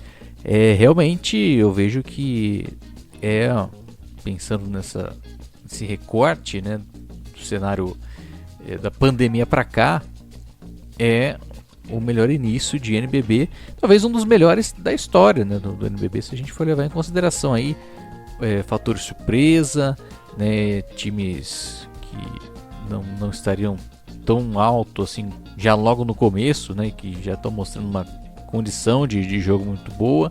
Enfim, eu acredito que esse é um ponto bem interessante da gente ver, né, e que tá assim de acordo até com as expectativas, né, que a gente esperava, falou isso antes do início do campeonato, de que seria um campeonato equilibrado, né, de que seria um campeonato mais bem disputado, dá pra dizer assim. E eu acho que é isso que a gente está tendo. Agora, um outro ponto dentro desse equilíbrio é que no ano passado também teve um certo equilíbrio, né, de início de campeonato ali na fase regular, mas quando chegou nos playoffs não foi aquela coisa, né? Foi bem diferente o cenário, né? Tivemos muitas varridas e inclusive até quando chegou na reta final, né? Tivemos uma semifinal com o Flamengo varrendo o Bauru, né, de uma maneira sobrando, né, em quadra. Tinha o Bauru desfalcado do Bright, inclusive, né, mas também o Flamengo estava muito superior. E nas finais também, né, o Franca atropelou o Flamengo. Então, o início tá até legal, né, mas o mais importante mesmo é se os playoffs forem mais equilibrados, viu? Se a gente tiver pacote completo, para mim fica melhor. Pergunta agora do José Farias Júnior. Pergunta boa essa. Ele pergunta como funcionam as relações trabalhistas no NBB. Os profissionais são CLT, PJ, são MEI? Vamos lá, né? A Lei Geral do Esporte determina que os contratos dos atletas devem ser CLT. E é o que acontece de maneira geral no NBB, né? Eles são contratos CLTs por tempo determinado. Quase sempre uma temporada, menos que isso, né? Geralmente ali 10 meses, para os times que não tem Campeonato Paulista, 9, 8 meses de contrato. Para quem chega agora no final de novembro, dezembro, são contratos de 6, 7 meses, tá? Mas geralmente são CLT, quer dizer, sempre são CLT, perdão. E aí nesse contrato, além da duração, é definido direito de imagem, é definido também... direito de imagem tem também uma limitação, né? 40% do valor do salário.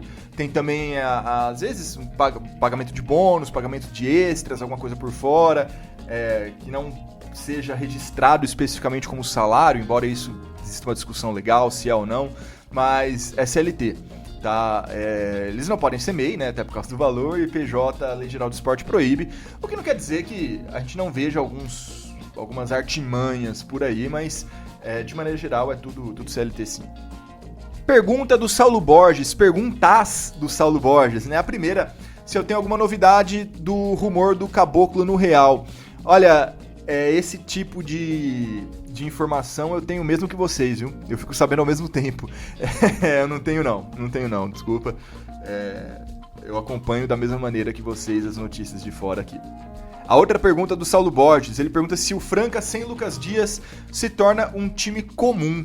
E eu acho que não, né? É um time que, claro, não tem o mesmo poderio, né? Não é dominante igual foi nos últimos anos, mas de maneira alguma é um time comum, né? A gente tá falando de uma equipe aí que tá em 6º lugar no campeonato, 4-2 de campanha até agora, só que o Franca não tá só sem o Lucas Dias, o Franca tá também sem o Didi e sem o Wesley, que são 2 caras titulares em praticamente todas as equipes do NBB, então não é só do Lucas Dias que o Franca tá sentindo falta.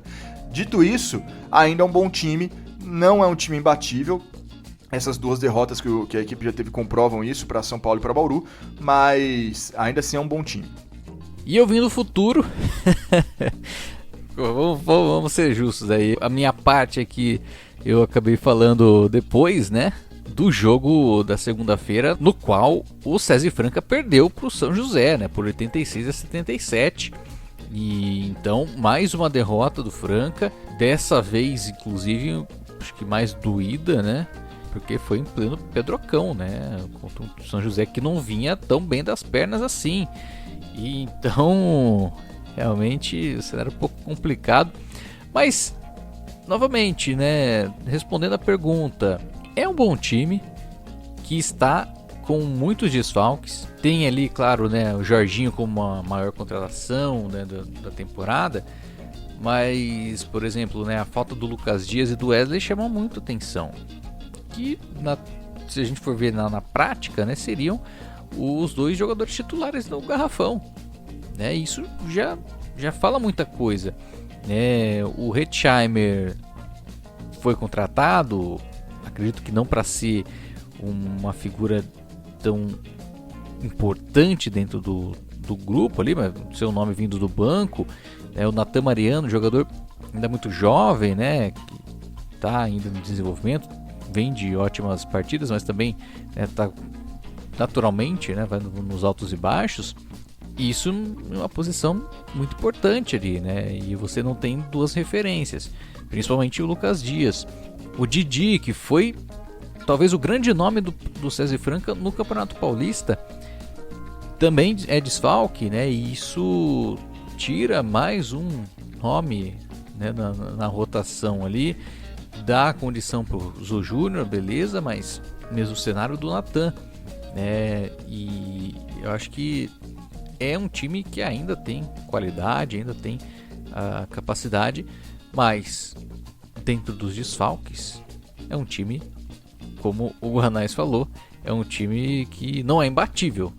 É um time aí que dá para derrotar, como já foi derrotado 3 vezes, até um fato raro, né, nas últimas edições, nas últimas temporadas do NBB, sendo que nas 3 últimas temporadas, se a gente pegar o retrospecto, né, das últimas 3 temporadas do César Franca, na temporada 21-22, o Franca teve 3 derrotas na fase de classificação. Na temporada 23-24, que foi a grande ali do César Franca, o time terminou invicto. E na última edição foram 5 derrotas ao longo de toda a primeira fase. E agora o time já tem 3 reveses. Então, um cenário bem diferente, né, pro time francano já nesse começo, né, de NBB. Aqui o recado do Joran também. Boa tarde, ADM. Vamos que amanhã aqui na Paraíba tem NBB. Por amanhã, ele quer dizer segunda-feira, né? Porque a gente abriu essa caixinha no domingo. E tem, ou teve, dependendo de quando você estiver ouvindo, né? Unifacis e Vasco na segunda-feira. Povo em Campina Grande sempre também levando um público muito legal. A gente não consegue ter um grande público em números absolutos na Unifacis, porque o ginásio é pequeno. Mas a taxa de ocupação lá é sempre muito legal. É muito complicado jogar lá em Campina. Então vamos que vamos, Joran. E eu também vim do futuro para falar que teve sim jogo em Campina Grande, mas o Unifacis acabou derrotado por 81-72 para o Vasco. Ainda assim, né, sempre vale destacar também a boa presença do público lá em Campina Grande para ver o Jacaré jogar, né, na arena da Unifacis. Agora a pergunta do Murilo Lira. Brasília nos playoffs? Vários pontos de interrogação. Brasília nos playoffs, vários pontos de exclamação. Bom, todo mundo nos playoffs, né, pra começar isso. Vão 16 de 18, a gente não pode esquecer desse regulamento. Mas o Brasília já tá com 4 vitórias na competição. É mais da metade do que a gente imaginou ser necessário antes do NBB começar, né, naquela conta que a gente fez. A gente imaginou ali de 7 a 8 vitórias para você conseguir ficar em 16º. E o Brasília já tem 4 vitórias em apenas 7 jogos. E mais do que isso, um grande desempenho. Né? Então sim, Brasília nos playoffs. E por enquanto, o Brasília brigando pro Super 8, hein? Tá em sétimo. Tá em sétimo, já foi ali quase metade do primeiro turno. E o Brasília tá muito bem. Então sim, Brasília nos playoffs, vários pontos de exclamação.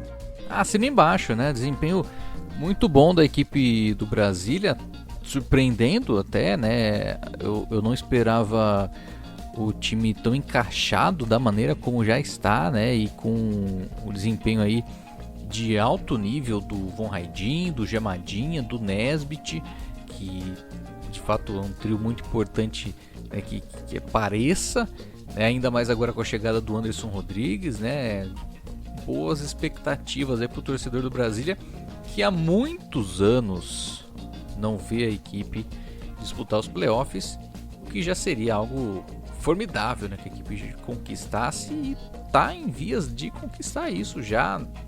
A gente fazendo esse prognóstico, né, pro final da temporada já, né? Uma vez que passam 16, então já está meio caminho andado aí o Brasília. Pergunta agora do Thiago Miller, eu acho que é Miller a pronúncia. O que está achando do plantel do Único? Ontem no jogo contra o Pato, os reservas jogaram mais tempo. O plantel do Único é bem legal, né? Tinha algumas incógnitas, né? A gente até falou disso no preview da temporada lá no nosso canal do YouTube. Como que Raven Barber e Dikembe iam dividir minutos, e eles jogam basicamente ali meio a meio da partida, né? Eles não dividem quadra. Como que o Lanaras ia render também nessa equipe. E a gente tem visto um Único que jogou pouco, né? Um dos times que menos jogou nesse NBB, são 4 partidas até agora, e jogou pouco dentro de casa. Então as análises, a gente tem que sempre fazer essa ponderação nesse comecinho de ano pro Único. Mas é bem mais qualificado que o do ano passado, né? Tem bem mais ajuda pro Dwayne Johnson. Os pivôs, né? O trabalho de pivôs ali do Raven Barber e do Dikembe com o Johnny Machuca é muito interessante, né? O Johnny é um armador muito bom em pick and roll. O Lanaras, altos e baixos, né? Não tá rendendo muita coisa, mas também a expectativa não era tão alta, era mais curiosidade do que expectativa sobre o grego. Mas é um time que tem boas peças, que tem boas opções.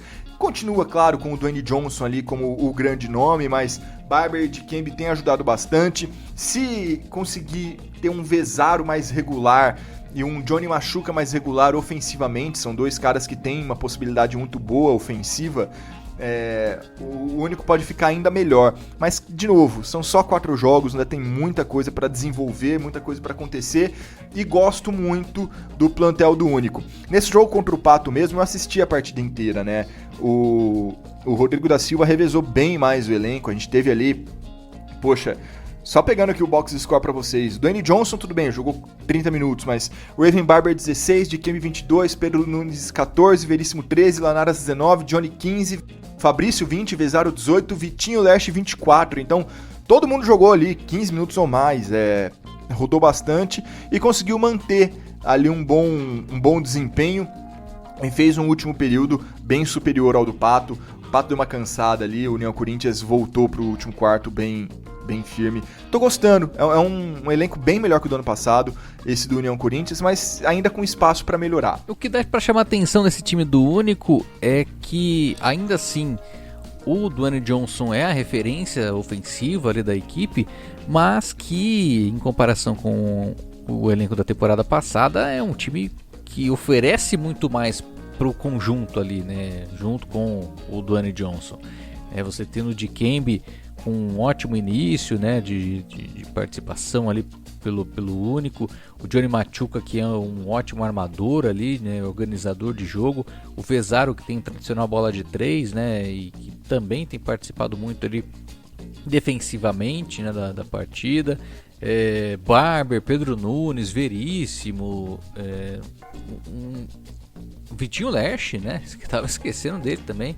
É um time que tem muitos nomes, ou um elenco profundo, né, uma condição de aprofundar, né, de dar espaço, dar condição física, né, para todos os jogadores atuarem em bom nível, que tem chamado a atenção, né, nesse início de campeonato, um ótimo início do União Corinthians, que, claro, ainda tem poucas partidas realizadas, né? A gente vai ver ao decorrer das próximas semanas como é que vai ser o desempenho da equipe, mas sem dúvida é uma ótima novidade aí, né? Com esse elenco renovado, reforçado, né? Para trazer o melhor também pro Dwayne Johnson, né? O nosso The Rock. Questão agora do Giovanni Toledo, perguntando se o Bauru Basquete vai trazer mais alguém pro NBB. O time quer, né, o time pretende trazer, trouxe nos últimos anos, né, Emmett Holt, que não deu tão certo assim, mas o Jeremy Holler e o Martin Cabreira ano passado foram apostas muito certeiras. O time quer, o time precisa, né, também, o elenco é curto, e tá muito ali ancorado em Bright e Alex, como a gente falou, mas não é certo ainda, tá? O time busca algumas opções financeiras, tenta aumentar ali o orçamento para conseguir encontrar essa peça até ali o final de dezembro, né? Lembrando que os times podem inscrever jogadores até o final do primeiro turno. Então ali até o final de dezembro o Bauru Basquete ainda tem de espaço para trazer algum reforço vindo de fora, provavelmente gringo, né? Não tem brasileiros, eu acho que o time poderia contratar nesse momento da temporada para reforçar o elenco, seria algum gringo. Então o time estuda tanto o mercado como opções orçamentárias para conseguir viabilizar essa contratação. Mas eu acho que se acontecer, né, Fábio, precisaria ser alguém ali na 3, na 4, né? Tipo o Hollowell mesmo, né, para poder ajudar ali o Andrezão e o Gemerson no garrafão, ou para jogar ao lado deles em situações específicas também. Eu acho que é onde o Bauru está mais carente nesse começo de ano. Acredito que sim, né? Uma vez que você tem aí na armação Davi Rossetto e o Dontrell Bright, o Davi Rossetto, embora falta ainda muita confiança, né, pro jogo dele, um jogador que visivelmente, né, não tem confiança no seu jogo, né, tá tentando buscar isso em Bauru, mas já é uma dupla interessante, né, Davi e Bright. Nas alas, tem Pedro Infante, que se machucou, né, fez ali só as primeiras 3 partidas, junto com o Alex, junto com o Mogi. Acredito que tendo a possibilidade de ter um 3, daria uma condição bem legal ali pro Bauru trabalhar bem na rotação dos alas, mas entre os pivôs eu acho que é o que falta, né? Porque a equipe tem o Andrezão e o Gemerson, né, que forma ali a dupla titular. O Gemerson teve um início ruim, mas nas últimas partidas tem melhorado. Só que os outros nomes, né, o Maciel não está tendo o mesmo desempenho da temporada passada, que ele começou bem ali para o Bauru, e isso está levando ele a ter uma minutagem muito baixa, inclusive. E o Brandão, né, que foi contratação aí, o Lucas Brandão, né, vindo da LDB, né, jogou pelo Ponta Grossa, também não tá com tanta confiança assim dentro do time, ali dentro da rotação, não aparece tanto nesse sentido. Então falta ali um jogador para ajudar o Andrezão, para ajudar o Gemerson. A questão é quem seria, né? Mais até do que quem seria, com quanto, né, que o Bauru ia ter que desembolsar para isso, né? O time não tem essa condição nesse momento, né? Precisaria de de entrar dinheiro para sair alguma coisa, viu? Antes de mais nada. Então, de fato, o Bauru precisa de talvez um ala pivô, mais até do que um ala, mas a questão é com que dinheiro, né? Esse ainda é um grande desafio para o Bauru, para trazer uma novidade tão necessária para a equipe, para o restante do NBB, para não ficar tão dependente do Bright e do Alex e não ter um desgaste físico para esses atletas, né? Porque o Bright tem 32 minutos em quadra, o Alex também tem 32 minutos, né? E isso afeta muito o Bauru. Quando o time não tem o Bright e o Alex em quadra, sofre muito, né? Conseguiu a derrota para o São Paulo, por exemplo, foi a partir disso, né? O time não conseguiu manter uma pegada no momento da rotação, né? Então falta de fato um nome, né, que para salvar, né, para resolver ou para ajudar o time nesse quesito, né, para chamar a responsabilidade também. E por fim, aqui o Fábio BSKTBR, né, Basquete BR. Lembrando que no final desse mês tem lançamento da biografia do professor Miguel Ângelo da Luz no Sesc aqui em São Paulo. Cara, que legal. Eu procurei nas agendas do Sesc e eu confesso que eu não encontrei. Por ser no final do mês, manda pra gente, eu vou continuar procurando também, Lembra a gente de falar disso novamente na semana que vem, mas é muito legal que aconteça em São Paulo também, porque o lançamento oficial foi só no Rio de Janeiro, no começo de outubro, né? Para quem não está familiarizado com o nome, Miguel Ângelo da Luz foi o treinador da seleção brasileira feminina campeã mundial ali em 1994. Então, é uma biografia dele muito legal, chama Não É Só Sorte, biografia do Miguel Ângelo da Luz, comandante daquela seleção histórica que tinha Paula, Hortência, Janete, Alessandra, entre muitas outras, que foi campeã mundial na Austrália, vencendo os Estados Unidos, inclusive, vencendo também a China. Foi uma campanha espetacular ali da melhor geração da seleção feminina de basquete que a gente teve.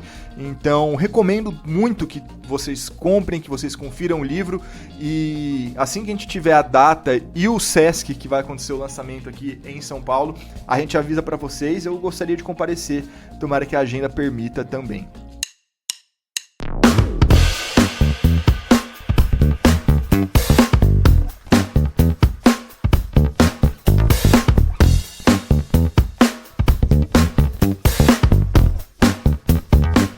Bom, então encerramos a 41ª edição do podcast do Açaídas, Guanais. Valeu, hein? Valeu, Fábio, valeu a todos que nos assistiram. Peço, por favor... Assistiram não, né? Ninguém assiste. Ouviram. Eu peço, por favor, que comentem o que vocês acharam desse novo formato, se vocês sentiram muita diferença. Eu e o Fábio, a gente gravou alguns trechos, né? Seleção e NBB, principalmente, a gente gravou juntos, né? Do modelo que a gente sempre fez, de conversa, aqui para esse podcast, mas todos os outros tópicos foram gravados separadamente. O Fábio gravou a parte dele, eu gravei a minha, a gente juntou na edição. Então comentem se ficou muito perceptível, se ficou bom, se ficou ruim, porque a nossa agenda agora está completamente oposta. Tá biruleibe. Tá biruleibe total, e a gente está tentando encontrar as melhores maneiras aí de manter o podcast com a qualidade de sempre. Brigadão, viu, galera? Valeu, então comenta aí, né, nas redes sociais, sempre nos acompanhando, né? Deixa o seu like, compartilha. E é isso, pessoal. Valeu, muito obrigado e até a próxima edição. Falou!